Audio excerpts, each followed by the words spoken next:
Assalamualaikum warahmatullahi wabarakatuh. Selamat pagi, salam sejahtera bagi siswa-siswi SMP Harjamukti. Pada kali ini kalian akan mengikuti lagi pembelajaran materi IPA yang pertemuan minggu lalu kita membahas tentang gerak benda dan makhluk hidup di lingkungan sekitar. Baik, pada kali ini Bapak akan melanjutkan kembali materi gerak benda dan makhluk hidup di lingkungan sekitar. Yang kemarin kita membahas tentang gerak pada tumbuhan. Baik.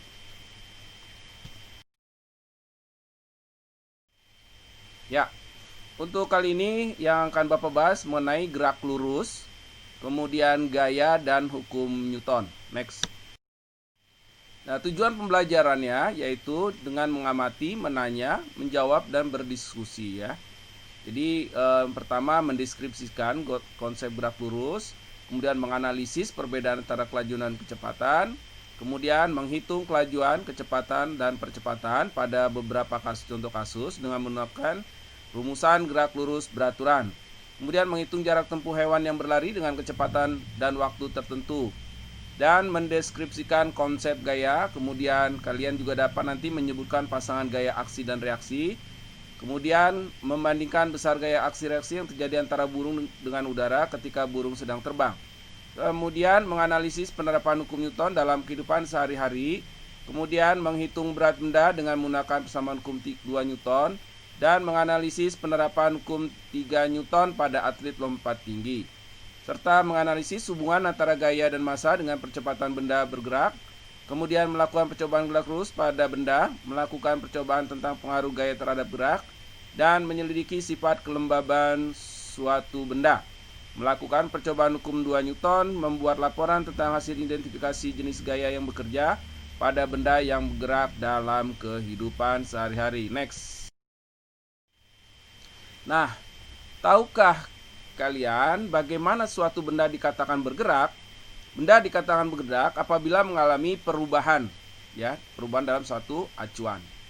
Next. Benda yang bergerak pada suatu lintasan lurus ini melibatkan waktu, jarak, dan kecepatan, ya.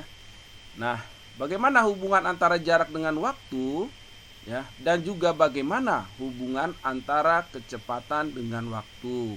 Nah, untuk berikut ini Bapak lanjutkan. Nah, seperti ini kamu bisa lihat percobaan gerak lurus beraturan ya. Di sini ada mobil mainan, mistar, tiker timer, pita kertas. Bisa kalian lihat di sini slide yang Bapak berikan. Ini kamu rangkailah peralatan seperti gambar. Ini semuanya ada di laboratorium fisika ya. Nah, untuk sementara kalian melihat aja di gambar. Kemudian operasikan tiker timer, nyalakan mesin mobil mainan, kemudian lepaskan hingga menarik pita. Dan lanjut, ukurlah jarak antar titik yang terbentuk, kemudian catat data tersebut pada tabel pengamatan ya.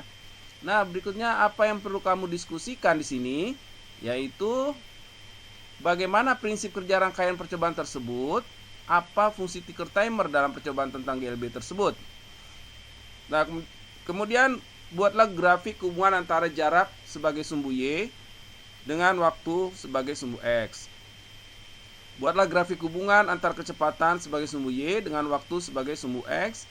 Berdasarkan grafik ya yang telah kamu buat, bagaimanakah hubungan antara jarak dan waktu, bagaimana hubungan antara kecepatan. Nah, dari hasil penelitian atau percobaan tadi, maka dalam penggunaan tiker timer ya, jadi tiker timer pada percobaan ini berfungsi sebagai pencatat waktu dan jarak untuk mobil-mobilan yang sedang bergerak tadi.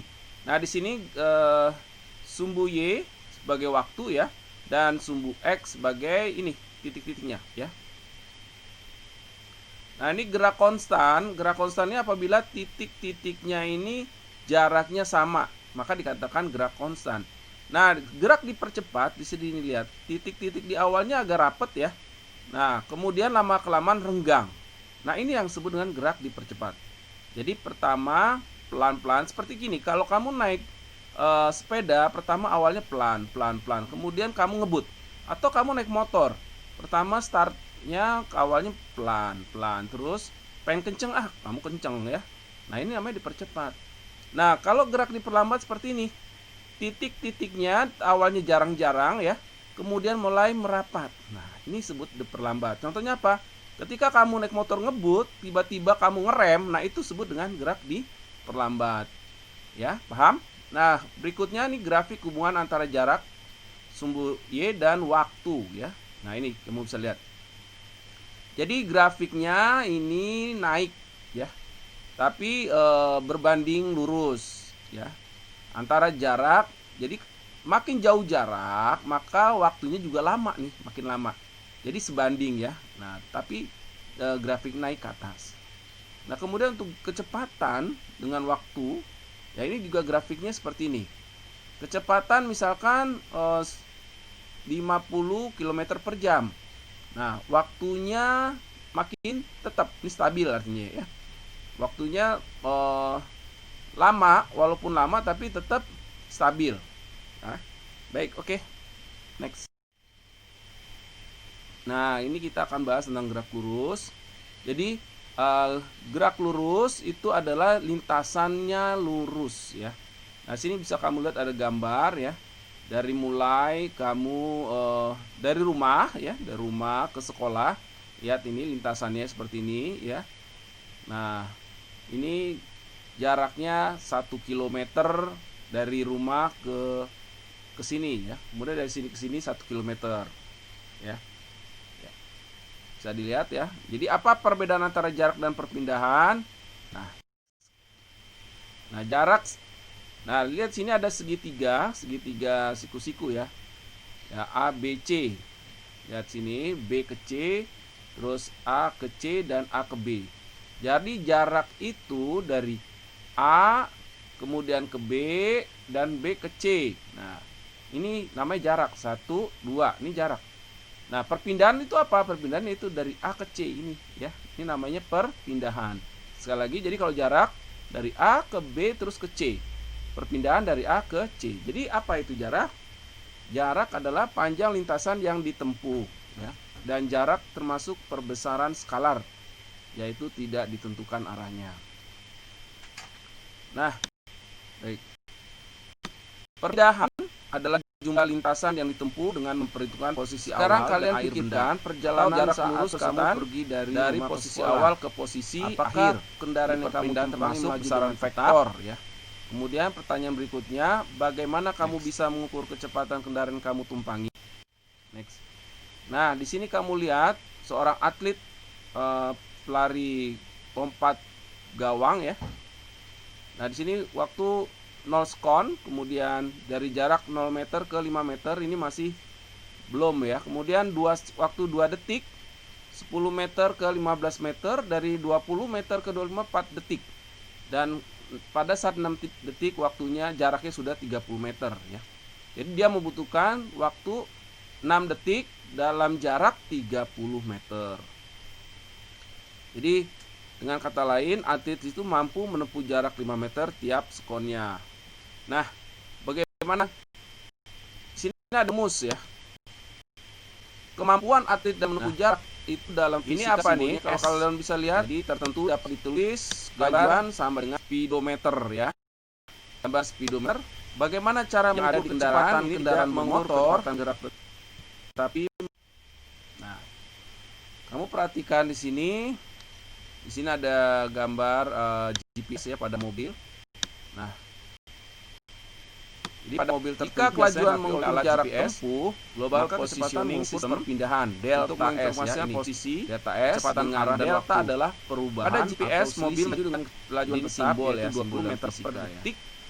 Gerak benda atau tiap satuan 72 waktu km T per jam. V sama dengan delta S per T. Apa maksudnya? Nah, di sini ada double bubble map ya. Ini bisa kalian isi nanti ya. Next. Nah, ini juga sama. Ini bisa nanti Bapak akan berikan soal kepada kalian ya, yang kalian akan isi ya. Nah, di sini ya, kelajuan sepeda pada detik itu rumusnya V sama dengan S per T. atau sama dengan 4 meter per 2 detik. Jadi sama dengan 2 meter per detik. Kemudian kelajuan sepeda pada detik keempat. Ini V sama dengan S per T sama dengan 8 meter per 4 detik. Jadi sama dengan 2 meter per detik. Ya. Kemudian kelajuan sepeda pada detik kelima. Ini V sama dengan S per T sama dengan 10 meter per 5 detik sama dengan, jadi kelajuannya konstan ya. Konstan. Nah, ini adalah map, double bubble map ya. Nah, berkaitan dengan jarak tempuh, ini kelajuan, ini rumusnya V sama dengan S per T. Kelajuan juga ada speedometer ya. Nah, ini contohnya apa nanti kamu isi ya. Nah, kecepatan ini satuan meter per detik berkaitan gerak. Ini kecepatan berkaitan dengan perpindahan. Ini kecepatan rata-rata delta S per T. Kecepatan memerlukan alat namanya GPS. Oke, next. Nah, saat melakukan perjalanan dari rumah ke sekolah, kendaraan yang kamu tumpangi akan bergerak dengan kecepatan yang berubah-ubah tiap waktu ya. Nah, perhatikan di sini.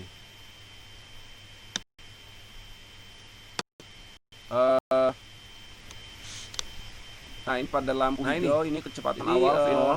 Ini VT kecepatan akhir, menunjukkan mobil yang sedang bergerak menjauhi lampu lalu lintas awal dipercepat. Kemudian kecepatan akhir dia berhenti. Jadi lalu lintas akan diperlambat. Kecepatan akhirnya percepatan atau perlambatan ya, kemudian diperlambat juga kecepatan akhirnya. Nah, dari sini ada rumusnya. Percepatan ini dipercepat ada delta T. Dengan delta V ini perubahan kecepatan rumusnya sama dengan kecepatan akhir dikurang kecepatan awal. Ya, ini rumusnya. Jadi A itu sama dengan percepatan atau perlambatan meter per detik kuadrat ya. Ini satuan, dalam fisika satuannya harus kalian buat. Jangan sampai dalam mengerjakan soal satuannya nggak dibuat ya, nanti salah. Delta V ini perubahan kecepatan meter per detik. Delta T perubahan waktu, simbolnya S atau satuannya detik. VT kecepatan akhir meter per detik atau meter per sekon. V0 kecepatan awal meter per sekon. Next. Nah, ini bisa kalian diskusikan. Saat mendekati lampu lalu lintas, mobil yang awalnya bergerak dengan kecepatan sebesar 72 km per jam, ini sama aja 20 meter per detik. Dari mana? 72 km itu sama dengan 72.000 meter. Sedangkan 1 jam itu sama dengan 3.600 meter. Detik, maaf. Jadi 72.000 meter dibagi 3.600 itu hasilnya sama dengan 20. Ya, coba kamu hitung.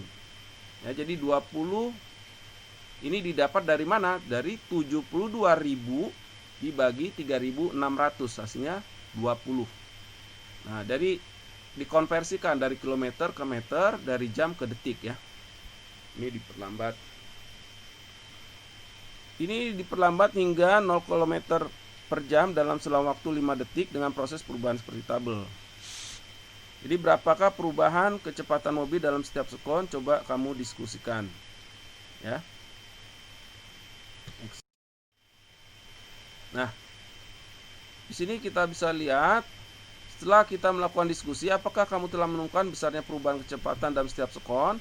Jadi berdasarkan data tabel sebelumnya tadi, dapat diketahui besar perlambatan mobil sebesar 4 meter per detik kuadrat. Jadi nilainya dapat seperti ini. P0 72 km per jam ini sama dengan 20 meter per detik. VT kecepatan akhirnya 0 km per jam. Kenapa sama dengan 0? Karena diperlambat. Ini sama dengan 0 meter per detik. Delta T ini perubahannya adalah 5 detik ya. Jadi percepatannya delta V dibagi delta T, yaitu 20 dikurang 0 per 5. Jadi hasilnya berapa? 4 meter per detik kuadrat. Karena perubahan kecepatan mobil dalam setiap sekon selalu tetap, maka percepatan gerak mobil adalah tetap, sehingga mobil tersebut bergerak lurus, berubah beraturan, atau kita kenal dengan GLBB. Next.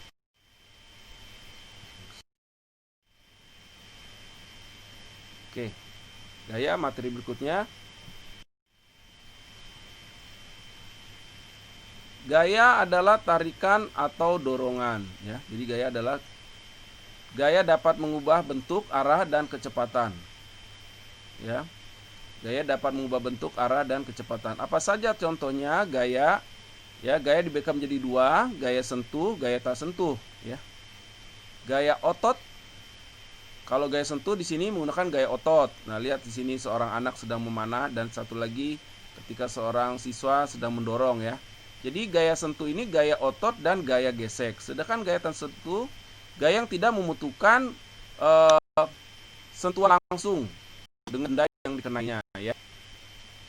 Itu. Ini gaya diberikan dua, gaya sentuh dan gaya dalam sentuh. Hukum dalam gaya, ya, materi gaya kali ini ada hukum Newton, ya. Newton ini adalah Isaac Newton, ya.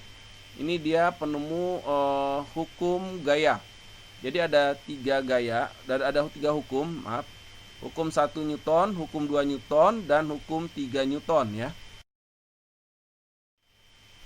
Nah, Newton ini menyatakan sifat inersia benda bahwa benda yang tidak mengalami resultan gaya akan tetap diam atau bergerak lurus beraturan. Jadi gayanya sama dengan 0. Jadi kondisinya sama dengan 0. Nah, contoh saat seorang mengerem kendaraan bermotor atau mobil, ya, maka tubuh akan terdorong ke depan. Kedua, saat seorang menginjak pedal gas, maka tubuh akan terdorong ke belakang. Kertas yang di bawah gelas kaca ditarik dengan cepat, maka gelas akan tetap diam karena resultan gayanya sebesar 0. Nah, ini percepatan gerak sebuah benda berbanding lurus dengan gaya yang diberikan. Ya, namun berbanding terbalik dengan masanya atau dapat dibuat seperti ini. Tadi A sama F per M, ya. Nah, hukum 2 Newton ini contohnya apa? Badak besar mendorong badak kecil sehingga hewan badak kecil tersebut terpental. Kemudian saat memindahkan meja yang ringan akan lebih cepat daripada memindahkan lemari yang berat jika kita menggunakan gaya dorong yang sama besar, ya. Seseorang yang mendorong gerobak ayam dan kekuatan tertentu, maka gerobak mie ini akan berjalan dengan suatu percepatan tertentu. Hukum 3 Newton di sini menyatakan bahwa ketika benda pertama mengerjakan gaya aksi, contohnya hukum 3 Newton pada benda ini kedua, maka ketika kita menekan hidung kita, maka hidung yang sama besar ke benda menekan tangan kita dengan ini F reaksi. Ketika kamu sedang berantem, ya mudah-mudahan jangan berantem, ya. Pasti ada aksi dan reaksi. Seperti orang demo.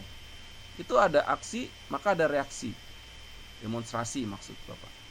Saat tangan kita memukul meja, maka terasa sakit karena meja akan memberikan gaya dorong sebagai reaksi ke tangan. Semburan gas panas ke bawah yang dihasilkan oleh pembakaran bahan bakar roket akan mendorong roket tersebut meluncur ke atas. Gaya orang berenang, gaya yang bekerja pada saat burung terbang. Nah, itu contoh hukum Newton ketiga.